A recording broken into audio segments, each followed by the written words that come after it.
이 시간 은혜 받으실 하나님의 말씀은 마태복음 11장 28절에서 30절입니다.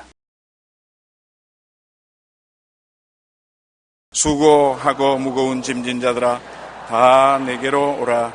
내가 너희를 쉬게 하리라. 나는 마음이 온유하고 겸손하니 나의 멍에를 메고 내게 배우라. 그리하면 너희 마음이 쉼을 얻으리니 이는 내 멍에는 쉽고 내 짐은 가벼움이라 하시니라. 아멘.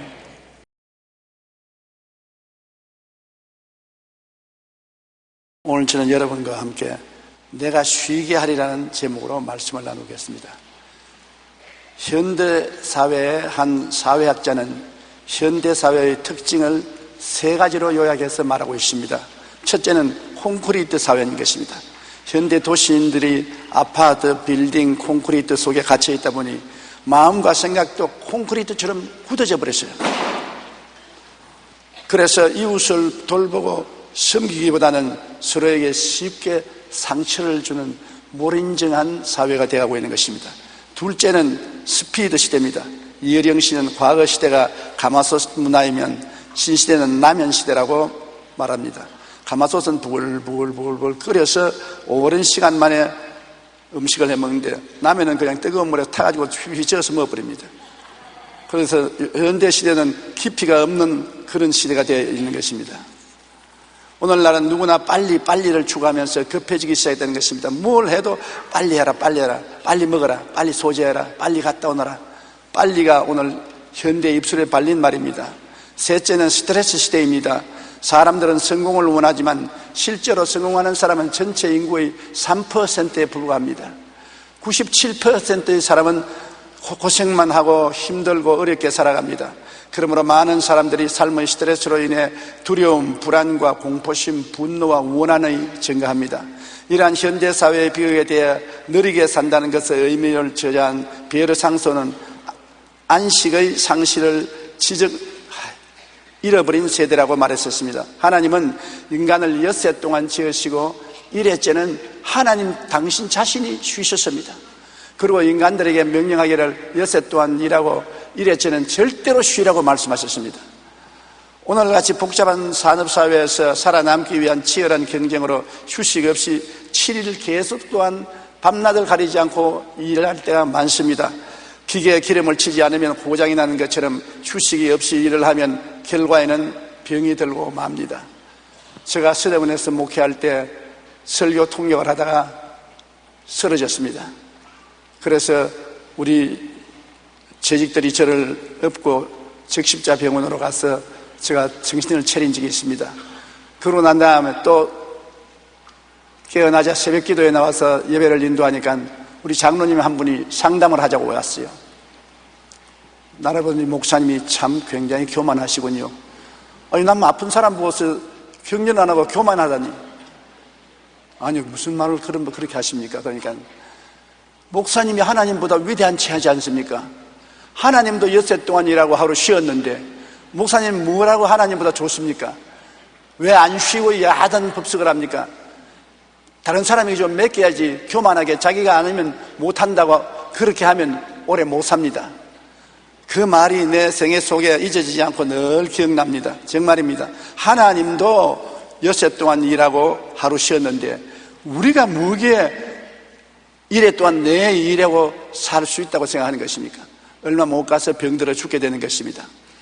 그러므로 예수님께서는 우리에게 두 손을 활짝 내밀고 수고하고 무거운 짐진 자들아 다 내게로 오라고 말씀하신 것입니다. 우리는 수고하고 무거운 짐진 자들아 다 떠나가라 그러는데 예수님은 내게로 오라. 수고하고 무거운 짐을 졌거든 다 내게로 오라. 이 세상의 육체적인 짐도 무거운 짐입니다. 그러나 육체적인 짐보다도 더 무거운 짐이 마음의 짐인 것입니다. 사람은 모두 다 죄짐을 지고 있는 것입니다. 죄짐으로 말미암아 마음의 죄책감을 느끼고 있지요. 가정에 어려운 문제가 생기거나 개인적으로 어려운 문제가 생기거나 자녀에게 어려운 문제가 생기면 간이 턱 내려앉았습니다. 내가 죄를 지었기 때문에 죄값을 받는가 보다. 그런 죄책이 얹어져 있고 사람은 죽음의 입구에 들어가면 무서운 죄책감을 느낍니다. 마음에 무거운 죄책의 짐을 가지고 있습니다. 그리고 부패한 심성의 짐을 가지고 있습니다. 술 먹지 않고 싶은데 자꾸 술 먹을 수밖에 없습니다. 담배를 안 피우려고 담뱃대를 끊겼는데도 불구하고 또 담배 피웁니다. 방탕을 안 하려고 하는데 방탕을 합니다. 미워 안 하려는데 미워합니다. 자기 마음대로 안 됩니다. 자기가 포로가 되어 있다는 것을 알고 그 마음의 고통과 괴로움이 말로 닿을 수 없는 것입니다. 그리고 병들어 슬퍼하는 것입니다. 병은 여러분 육체만 아픈 것이 아닙니다. 병이 들면 마음도 굉장히 아프고 고통스럽습니다. 가족의 부담이 되고 자녀들에게 짐이 되니 마음의 부담이 되고 고통스럽습니다. 그리고 생활에 어려움을 당할 때 마음속에 사는 것이 무언가, 인생을 사는 것이 무언가, 어디서 와서 왜 살며 어디로 가는가, 인생이 너무 허무하구나, 마음의 허무와 무의미가 짓누릅니다. 그러고 난 다음에는 다 죽어야 하니까 죽음은 허무의 짐을 우리에게 짊어지어 주는 것입니다. 사람이 아무리 세상에서 잘났다 해도 죽으면 그때로서부터 흙으로 들어가고 마는 것입니다. 우리나라의 자살률은 2006년 자료에 의하면 10만 명당 21.5명으로 OECD 국가 중에 1위였습니다. 통계청 자료에 따르면 국내 총 사망 원인 중 암, 뇌혈관, 질환, 심장질환에 이어 네 번째가 자살인 것입니다. 경희료원 성신과의 백종우 교수는 80% 이상이 우울증과 관련이 있다고 말하는 것입니다. 마음의 우울증을 해결하지 못하기 때문에 자살한다는 것입니다. 국민보건공단 통계 분석에 따르면 우울증을 앓는 사람은 해마다 증가해 2007년도에는 47만 명, 2006년도보다 7.2% 늘었고 2008년 우울 환자는 2007년에 비해 5% 이상 늘었던 것으로 추정합니다. 우리의 삶 가운데 육체적 짐도 짐이지만 더 무거운 짐은 마음의 짐이요, 마음의 우울증입니다. 마음의 우울증이 다가오면 모든 인생이 회색빛으로 드러나고 우리 마음속에 살 희망이 없어지는 것입니다. 그러면 우리가 마음을 단단히 먹어야 되겠는데요, 영국의 정신과 의사인 하드필드는 재미있는 실험 결과를 발표했습니다. 그는 사람의 의지가 육체적 힘에 얼마나 영향을 주는가를 시험했는데 이를 위해 손으로 쥐는 악력을 측정해 분석했습니다. 우선 세 사람의 남자를 불러다 놓고 손으로 쥐어보라 했습니다. 보통 상태에서 평균 악력은 45kg였습니다. 딱 쥐는 것이 45kg였어요. 그런데 두 번째는 의사가 그들에게 부정적인 말을 했습니다. 당신들은 약골이다. 육체의 근육을 보니까 힘을 못 쓰게 돼 있다. 영양실조다. 힘이 없다. 그렇게 약하다고 인식을 시켜놓고 또다시 주먹을 쥐라 보니까 겨우 13kg의 악력밖에는 기록하지 못했습니다. 보통 때 45kg를 쥐던 사람이 약하다고 인식을 하고 난 다음부터는 정말로 13kg밖에 쥐지를 못했습니다. 그런데 그 반대로 또 실험하는 사람이 당신은 굉장히 강하다. 당신은 할 수 있다. 당신 근육을 보니까 훨씬 더 무거운 것을 걸머쥘 수 있다. 힘이 있다. 약하지 않다. 튼튼하다. 이렇게 긍정적으로 용기를 주고 측정을 하니까 무려 68kg을 쥐었은 것입니다. 보통 때는 45kg를 쥐고 약하다는 생각이 들어오면 13kg를 쥐던 사람이 강하다고 일컬어서 용기를 줘놓으면 68kg을 졌다고 하는 것입니다. 이것은 우리가 가진 힘의 절반 이상은 마음가짐에 달려있다는 것입니다. 마음에 내가 못한다, 안 된다, 할 수 없다면 완전히 연약해지는 것입니다. 그러나 마음에 강하고 할 수 있다, 하면 된다, 해보자, 하나님이 같이 계신다, 할 수 있거든요. 무슨 말이냐, 믿는 자에게 능치 못하심이 없다고 하면 굉장히 강한 힘이 생겨나는 것입니다. 그러므로 마음이 우리의 육체의 생활에 굉장한 영향을 미친다는 것을 볼 수 있는 것입니다. 나는 할 수 있다 하면 된다, 해보자 라고 긍정적인 마음을 가질 때는 능치 못할 일이 없지만은 나는 못나고 할 수 없다는 부정적인 마음을 가질 때는 그 무엇이나 하나 이룰 수 없습니다. 육체도 짐도 짐이지만 더 무거운 짐은 마음의 짐인데 마음이 약해지면 육체적으로 모든 생활이 다 미약해지고 마는 것입니다. 그러므로 예수님께서는 수고하고 무거운 육체의 짐을 진 사람도, 마음의 짐을 진 사람도 다른 데 가지 말고 내게로 오라. 왜? 예수님은 우리에게 힘을 줄 수 있기 때문인 것입니다. 용기와 힘과 희망을 줄 수 있기 때문에 예수님을 모시면 연약한 사람이 강하게 되고 강한 사람은 얼마든지 더 강하게 될 수가 있다는 것입니다. 이사야 32장 2절에 예수님을 어떻게 표현했냐면 또 그 사람은 광풍을 피하는 곳, 폭우를 가리우는 것 같을 것이며 마른 땅의 냇물 같을 것이며 곤비한 땅의 큰 바위 그늘 같으리라. 야, 이런 사람이 어디 있습니까? 광풍을 피하는 사람, 폭우를 가리우는 것 같은 사람, 마른 땅의 냇물 같은 사람, 곤비한 땅의 큰 바위 그늘 같은 사람, 그분이 바로 예수라고 말한 것입니다. 광풍을 피한다는 것은 뭡니까? 광풍이라는 것은 지상에 옆으로 닥치는 환란의 풍파인 것입니다. 바울이 탄 배가 지중해에서 유라굴라의 풍랑을 만나 거의 침몰할 뻔당한 것처럼 우리도 인생을 살면은 환란과 고통의 풍파가 광풍처럼 다가오는 것입니다. 도저히 정신을 차릴 수 없는 시련과 환란이 연이어 다가오는 것입니다. 오늘날 온 세계는 경제적인 광풍을 만나서 미국을 위시해서 구라파할 것 없이 모두 다 어찌할 바를 모르고 자왕우왕하고 있는 것입니다. 잠언서 1장 27절에 너희의 두려움이 광풍같이 임하겠고 너희의 재앙이 폭풍같이 이르겠고 너희에게 근심과 슬픔이 임하리라. 시편 50편 15절에 환난 날에 나를 부르라. 내가 너를 건지리니 내가 나를 영화롭게 하리라. 이렇게 광풍이 불 때도 하나님은 나를 부르라. 내가 너를 광풍을 피하게 만들어주겠다는 것입니다. 우리가 지혜나 총명이나 모략과 재능을 가지고 광풍을 피하려고 하면 피하지 못합니다. 하나님이 광풍을 피하게 해야 피할 수가 있는 것입니다. 시편 46편 1절로 3절에 하나님은 우리의 피난처시요 힘이시니 환난 중에 만날 큰 도움이시라. 그러므로 땅이 변하든지 산이 흔들려 바다 가운데 빠지든지 바닷물이 솟아나고 뛰놀든지 그것이 넘침으로 산이 흔들릴지라도 우리는 두려워하지 아니로다. 왜? 하나님이 여러분의 피난처입니다. 하나님이 여러분의 힘이 되시는 것입니다. 환난 날에 만날 큰 도움이 되는 것입니다. 환난 날에 다른 데를 찾아가지 말고 하나님 아버지께로 찾아가야 되는 것입니다. 그렇기 때문에 시편 23편 4절에 내가 사망의 음침한 골짜기로 다닐지라도 해를 두려워하지 아니할 것은 주께서 나와 함께 계십니다. 주의 지팡이와 막대기가 나를 안위하시나이다. 사망의 음침한 골짜기, 지책을 분간할 수 없는 어려운 곳에도 내가 주님을 알면은 주님이 눈에는 안 보이고 귀에는 안 들리고 손에 잡을 수 없어도 같이 계신 것을 믿습니다. 그러면 주님이 함께 계셔서 주님의 지팡이로 우리를 인도하고 막대기로 원수를 치고 우리에게 해를 받지 않도록 만들어 주겠다는 것이니 광풍을 피하게 하는 우리 주님이 얼마나 놀랍고 좋으신 하나님이신 것입니까? 그리고 폭우를 가리우는 곳이라고 말한 것입니다. 폭우라는 것은 하늘에서 쏟아지는 것인데 하나님의 심판을 말하는 것입니다. 하나님의 진노를 말하는 것입니다. 히브리서 9장 27절에 한 번 죽는 것은 사람에게 정해진 것이요 그 후에는 심판이 있으리라.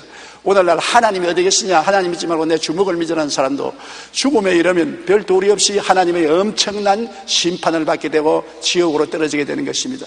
하나님은 우리가 살아있는 동안에는 회개할 기회를 주고 오래 기다리지만은 우리의 날수가 다 차고 죽게 될 때는 하나님이 심판하시는 것입니다. 그러나 이 심판을 피하게 할 수 있도록 예수님을 보내셔서 예수님이 우리의 폭우를 가리우는 존재가 된 것입니다. 요한복음 3장 11절에 하나님이 그 아들을 세상에 보내신 것은 세상을 심판하리 하심이 아니요 그로 말미암아 세상이 구원을 받게 하리 하심이라. 심판이 쏟아질지라도 예수님 안에 있으면 구원을 받게 된다는 것입니다. 그것은 잘난 사람만 구원받는 게 아닙니다. 누구든지 저를 믿으면 멸망하지 않고 영생을 얻겠다고 말씀하신 것입니다. 1700년대 후반 영국의 톰 레이디 목사가 어느 날 계곡을 지나가다가 갑작스럽게 광풍과 번개, 소나기를 만나 물이 확확 넘쳐나므로 황급히 피할 곳을 찾다 보니까 한 바위에 틈이 있어요. 그래서 빨리 뛰어들어서 바위 틈에 숨었습니다. 그래서 그 폭풍과 그 홍수를 면하게 되었습니다. 그러자 하나님께 감사하니까 마음에 시가 하나 떠올라왔어요. 그래서 주머니에서 종이를 내어서 그 시를 적었습니다. 그것이 찬송가 188장 만세반석 열린이라는 시인데 영국의 알버트 왕자는 죽음이 임박한 침상에서 이 찬송을 불러달라고 부탁을 했습니다. 월리암 글라스턴 수상도 자신의 장례식에서 이 찬송을 불러달라는 유언을 남겼습니다. 인생의 마지막 길을 가면서 이들은 돈도 명예도 권력도 더 이상 위로와 소망이 될 수 없는 것입니다. 돈도 명예도 권세가 죽는 길을 어떻게 막을 수가 있는 것입니까? 오직 예수님만이 그들의 반석이요 위로요 안식임을 알았던 것입니다. 인생의 길에서 광풍을 만나거나 폭우를 만났을 때, 그리고 죽음이 눈앞에 다가올 때 우리의 위로와 안식은 오직 예수님밖에 없는 것입니다. 예수님은 바로 여러분의 만세 반석인 것입니다. 광풍이 불어오고 폭우가 쏟아질 때 예수님은 손을 내밀고 내 반석으로 돌아오라. 내 반석이 열려있다. 살을 찢고 피를 흘려서 열려있으니 내 안에 들어오면 안전하다고 말하는 것입니다. 살아 생전에도 안전하고 죽어서 심판받을 때도 안전해서 예수님 안에서 우리는 성공적인 삶과 성공적인 죽음을 가질 수가 있는 것입니다. 그 다음에 예수님은 마른 땅에 냇물 같은 분이라고 말하는 것입니다. 여러분, 땅에 물이 없으면 아무 생물이 살 수 없습니다.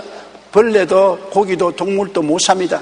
그러나 그 마른 땅에 샘물이 흐르기 시작하면 당장 풀들이 돋아나고 생명들이 생겨나고 고기가 생겨나는 것입니다. 예수님이 나는 마른 땅에 냇물 같은 분이다. 내 마음이 낭패와 실망을 당하고 황막하고 사막까지 되었을지라도 예수님이 들어오면 샘물이 되는 것입니다. 예수님의 샘물에서 물이 흘러나오기 시작하는 것입니다. 희망이 없는 곳에는 희망을, 죽음이 있는 곳에는 생명을 주는 생명수 역사를 하는 것입니다. 예수님은 종교가 아닙니다. 예수님은 이 황막한 광야 같은 세상에 낭패와 실망을 당하고 메말라 죽어가는 그 마음에 예수님은 샘물로 들어오는 것입니다. 영원히 솟아나는 샘물이 되어서 우리가 그 예수님을 모시면 마음에 영혼이 잘 되고 범사에 잘 되며 강건하고 생명할 때 넘치게 얻는 생명의 역사가 일어나기 시작하는 것입니다. 요한복음 4장 14절에 내가 주는 물을 마시는 자는 영원히 목마르지 아니하리니 내가 주는 물은 그 속에서 영생하도록 솟아나는 샘물이 되리라. 여러분, 가슴에 손을 한번 얹어 보십시오. 그 안에 예수님이 샘물로 영원히 거하시는 것입니다. 다른 것 찾지 말고 그 예수님을 찾으면 예수님을 위해서 여러분의 생명을 주되 풍성해 주는 은혜가 넘쳐나는 것입니다. 요한복음 14장 6절에 예수께서 이르시되 내가 곧 길이요 진리요 생명이니 나로 말하지 않고는 아버지께로 올 자가 없나니라. 예수님만이 우리의 길이 되고 진리가 되고 생명이 되기 때문에 예수님 한 분 붙들면 천국 가는 것입니다. 어떤 분이 제게 이런 질문을 했습니다. 성경을 다 알지 못해도 천국 갑니까? 구약 성경에 우리가 알 수 없는 말씀이 많이 있는데 그 몰라도 천당 갑니까? 그래서 제가 하는 말은 예수만 믿으면 천당 간다. 난 놓고 기억자가 몰라도 우리의 구원은 예수님을 통해서 오지 지식을 통해서 오지 않는다. 많이 알므로 구원받는 건 아니다. 믿음으로 구원받는데 누구를 믿느냐? 하나님의 아들 예수님을 내 구주로 믿기만 하면 구원을 받는 것입니다. 하나님이 세상을 이처럼 사랑하사 독생자를 주시니 누구든지 지식이 있는 자나 지식이 없는 자나 잘난 자나 못난 자나 할 것 없이 저를 믿으면 영생을 얻으리라. 그 은혜를 인하여 믿음으로 말미암아 구원을 얻었은즉 이것이 너희에게서 난 것이 아니라 하나님의 선물이라. 행위에서 난 것이 아니니 누구든지 자랑치 못하게 하려 함이라. 하나님이 은혜의 선물로 구원을 주시기 때문에 믿기만 하면 여러분이 구원을 받게 되는 것입니다. 그리고 이 예수님은 곤비한 땅에 큰 바위 그늘이라고 말한 것입니다. 곤비한 땅이란 뭡니까? 광야를 여행하는 사람이 땀 흘리고 지쳐 배가 고파 쓰러져서 이제는 그대로 내버려두면 죽을 수밖에 없습니다. 햇빛은 내리 쪼이고 땀은 계속 나고 흙이 져서 숨을 쉴 수가 없는데 바로 근처에 큰 바위가 그늘을 지고 있는 것입니다. 불불 기어가서 바위 밑에 들어가니까 당장 시원하고 바위 밑에 샘물도 나오고 거기에서 물도 마시고 정신을 차리고 기운을 차릴 수가 있는 것입니다. 인생길 험하고 마음 지쳐 살아갈 용기가 없어질 때 삶을 재생하는 곳이 바로 예수 그리스도인 것입니다. 예수님의 품에 안기면 그 세상의 뜨거운 햇빛에서 피할 수 있고 광야의 메라운 메마른 땅에서 피할 수가 있고 탁탁한 메마른 공기에서 피할 수가 있는 것입니다. 이사야 40장 31절에 오직 야훼를 앙망하는 자는 새 힘을 얻으리니 독수리가 날개치며 올라감 같을 것이요 다른 박질하여도 곤비치 아니하고 걸어가도 피곤하지 아니하리로다. 새 힘, 우리가 세상에서 얻는 힘이 아닌 것입니다. 밥 먹고 얻는 힘이 아닌 것입니다. 세상에 약을 먹고 얻는 힘이 아닌 것입니다. 성령으로 말미암아 주는 새 힘인 것입니다. 독수리같이 날개치며 올라가도 피곤치 아니하고 일이 바빠서 달려가도 곤비치 아니하고 일이 잘 되어서 천천히 걸어가도 피곤하지 아니하는 새로운 힘이 되는 것이 예수님인 것입니다. 그리고 셋째로 예수님이 말씀하기를 너희가 내게로 오면은 내가 너를 쉬게 해주겠다고 말하는 것입니다. 일을 하고 난 다음 피곤할 때 쉰다는 것은 얼마나 큰 축복인지 말로 형용할 수 없어요. 6.25 사변 때 우리가 살기가 힘들었지 않습니까? 저는 6.25 사변 때 고등학교 1학년 때인데 살기가 너무 힘드니까 밤에 부두에 하역 작업에 나가는데 그때는 20살 된 애들만 불렀는데 나는 17살이었는데 키가 컸기 때문에 20살 같이 보였습니다. 그래서 20살에 속여서 부두에서 하역 작업을 하는데 초저녁까지는 버티어 나가 있어요. 레이션 박을 어깨에 걸머쥐고 갔다 날 수 있는데 초저녁이 지나고 난 다음에 저녁을 먹고 아침 새벽까지 일할 때는 도저히 일할 수가 없어요. 그냥 짐을 지고 그냥 주저앉아 버리고 말아요. 그러면 흑인 병사가 와서 발로 차고 몽둥이로 때렸습니다. 때리고 차도 관심이 없어요. 자원 맨 땅에도 꿇어 앉아서 잠을 자야지 안 자고는 못 견디겠어요. 내가 그때 느꼈습니다. 사람이 쉬지 않고는 못 산다. 아무리 힘이 있어도 그 힘이 끝까지 가지는 않는다. 쉬어야 된다는 것입니다. 그런데 예수님은 예수님 앞에 나오면 쉬게 해주겠다고 말한 것입니다. 아무리 우리 생활이 어렵고 고통스럽고 괴로워도 6해 동안 일하고 이럴째 교회에 나와서 주님 품에 들어오면 내가 알 수 없이 마음에 휴식을 얻게 된다는 것입니다. 그런데 예수님 품에 들어가는 것이 힘들어요. 예수님이 나는 마음이 온유하고 겸손하니 나의 멍에를 메고 내가 배우라. 그래야만 마음에 쉼을 얻는다는데 우리가 마음에 온유하고 겸손을 배워야 예수님 안에 들어가서 쉴 수 있는 것입니다. 온유하자는 것은 길들임을 잘 받은 것입니다. 가축인 소나 양이나 염소는 온유한 가축입니다. 길을 잘 들여서 사자나 호랑이나 범은 온유하지 못합니다. 길들이지 않습니다. 사나운 짐승입니다. 그러나 길 잘 들이는 건 온유합니다. 우리도 하나님의 성령의 은혜로 길 잘 들린 사람은 하나님께 아주 순종을 잘하는 온유한 사람이 되지만은 그렇지 않은 사람은 아주 왈가닥이 되어서 자기 멋대로 사는 것입니다. 순종하고 주님을 잘 따르는 사람, 온유한 사람을 주님께서 받아들이는 것입니다. 시편 37편 11절에 온유한 자들은 땅을 차지하며 풍성한 화평으로 즐거워하리로다. 싸나운 사람이 땅을 차지하는 것이 아니라 온유한 사람이 차지하는 것입니다. 우리 생각에는 싸납게 말을 하고 주먹을 휘두르고 발로 차고 맹렬히 달라드는 사람이 땅을 차지할 것 같은데 그렇지가 않아요. 땅은 하나님이 가지고 계시고 하나님이 원하는 사람에게 차지하게 만들어주는 것입니다. 여러분, 온유한 사람, 온유한 민족이 땅을 차지하지 싸납고 다스릴 수 없는 그런 완악한 마음을 가진 개인이나 민족이 땅을 차지하지 않습니다. 히브리서 5장 8절로 9절에 보면 그가 아들이 있으면서도 받으신 고난으로 순종함을 배워 온전하게 되었은즉 자기에게 순종하는 모든 자에게 영원한 구원의 근원이 된다고 말씀한 것입니다.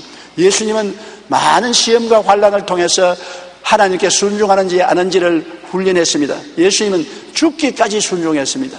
온유한 분이 예수님인 것입니다. 부드럽고 순종하는 그러한 성격을 가지고 있는 것입니다. 그래서 우리도 부드럽고 순종하고 잘 따르는 그런 마음을 가지고 주님께 나오면 주님께서 우리를 끝까지 구원해 주시겠다고 약속하신 것입니다.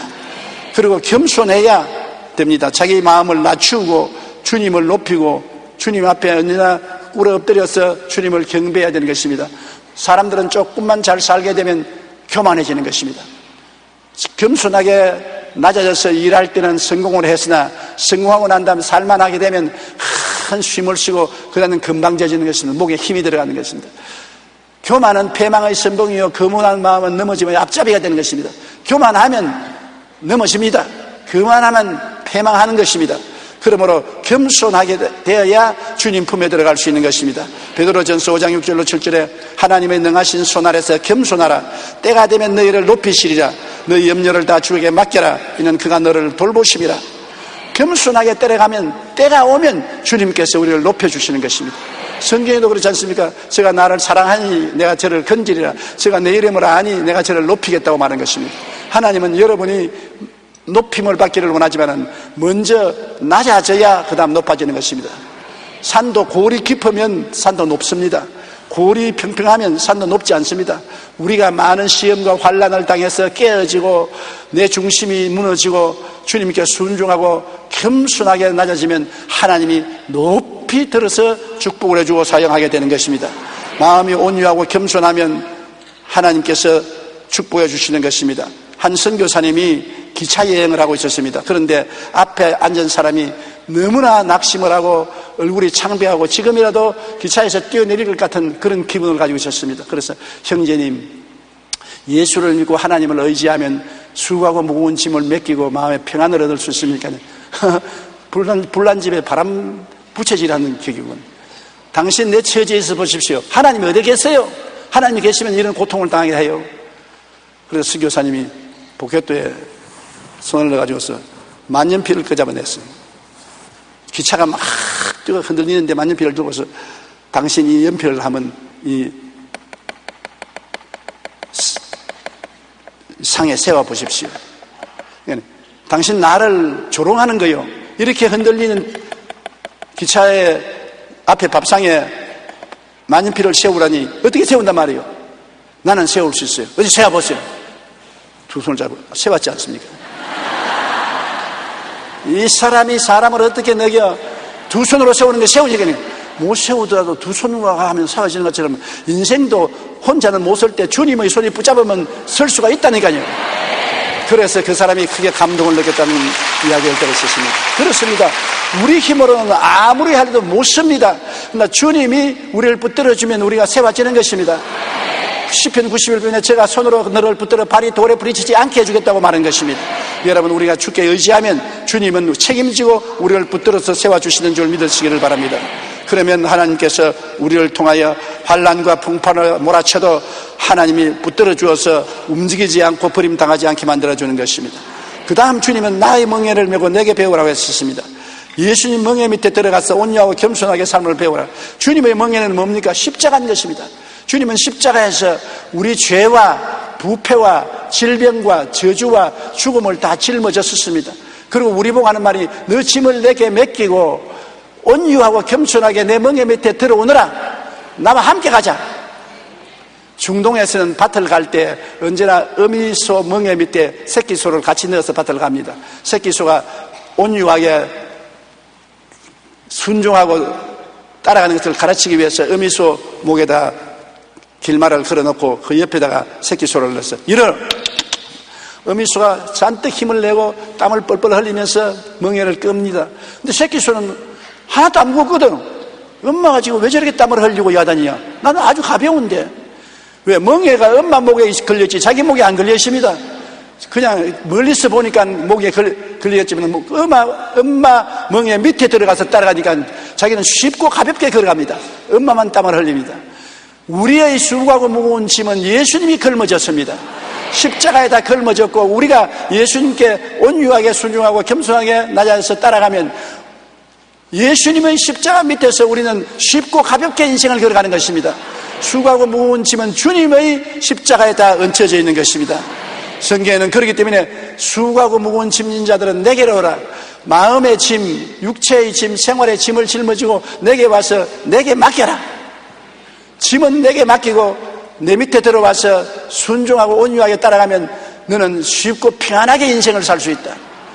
이 어려운 세상에 쉽고 편안하게 인생을 살 수 있는 것이 얼마나 놀랍습니까?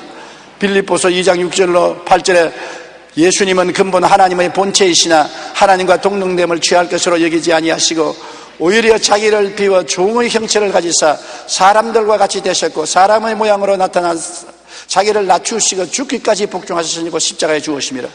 사람으로 오셔서 겸손하게 낮아져서 십자가에 매달려 인간의 모든 죄와 불의, 추악과 저주, 절망과 죽음을 대신 짊어진 것입니다.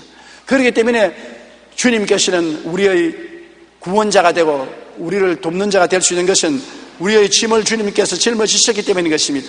이러므로 예수님의 멍에는 예수님께는 수고하고 무거운 멍에지만 우리에게는 쉽고 가볍습니다. 왜? 예수님 멍에 속에 들어가면 우리는 우리 죄 때문에 죽을 필요가 없어요. 이미 예수님이 우리 죄 때문에 죽었으니까. 우리의 부패 때문에 우리가 쫓겨나갈 필요 없습니다. 예수님이 몸을 찢고 피를 흘려 부패를 다 청산했으니까요. 우리가 우리 병 때문에 우리가 병을 걸머지고 고생할 필요 없습니다. 주님이 우리 위해서 채찍에 맞았기 때문에. 우리가 저주를 걸머지고 몸부릴 필요가 없습니다. 주기에서 저주를 받은 바 되사 십자가에 매달렸기 때문에. 나무에 달린 자마다 저주하려 된다고 하셨는데 예수님이 저주를 받아 나무에 매달렸기 때문에 우리가 죽는다고 고생할 필요 없습니다. 주님이 죽었다가 부활하심으로 우리는 주님의 품에 안겨서 공짜로 죽었다가 쉽게 부활해서 천국에 갈 수 있는 것입니다. 모든 것이 쉽습니다. 죄 용서받고 거룩하게 되고 치료받고 축복받고 쉽게 죽어 부활해서 영원한 천국을 얻는 쉽고 가볍게 인생을 사는 것은 예수님의 십자가 멍에 밑에 들어가는 것입니다. 그러므로 시편 55편 22절에 내 짐을 야훼께 맡기라. 그가 너를 붙드시고 의인의 요동함을 영원히 허락지 아니하시리라. 시편 68편 19절 날마다 우리 짐을 지시는 주 곧 우리 구원의 하나님을 찬송할지어다. 옛날에만 걸머진 게 아니라 오늘날 현재 이 자리에서 우리의 짐을 걸머지는 것입니다. 주님께서는 십자가의 멍에를 우리에게 내놓으면서 자, 너 짐을 여기다 맡겨라. 너의 죄짐을, 너의 불의와 추악의 짐을, 너의 질병의 짐을, 너의 저주의 짐을, 너희 절망의 짐을, 너희 죽음의 짐을 자, 여기 내 어깨에 맡겨라. 그리고 나와 같이 걸어가자. 사람들은 네가 십자가를 걸머진 것 같지만은 너는 쉽고 가볍게 인생을 살아갈 수 있다. 그렇게 말씀하는 것입니다. 얼마나 주님의 은혜가 고맙고 감사한지 말로形容할 수 없습니다. 이 세상 삶은 오늘도 불안, 초조, 절망 등으로 피곤하고 곤비합니다. 그러나 예수님 앞에 나와서 예수님의 은혜를 깨닫고 예수님께 의지하면 마음과 생활에 쉼을 얻게 되는 것입니다. 수고하고 무거운 짐진 자들아 다 내게로 오라. 내가 너희를 쉬게 하리라. 나는 마음이 온유하고 겸손하니 나의 멍에를 메고 내게 배우라.